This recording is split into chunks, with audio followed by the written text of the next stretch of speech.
গেছে, তৃণমূল খতম। বসিরহাটের নমিনেশনে আসবো।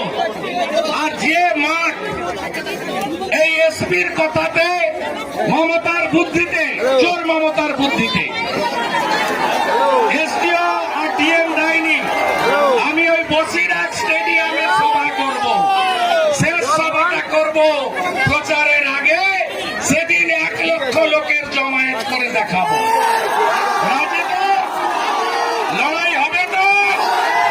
বদলাই বিরানে হবে তো? সব মারা লড়েছেন, কিন্তু আপনাদের সকলের একজনই নমিনেশন পায়, একজনের হাতে পদ্ম দেওয়া যায়। রেখা হচ্ছে আপনাদের প্রতীক, আপনাদের প্রতিনিধি। এই লড়াইতে পাত্রপাড়া, সন্দেশখালী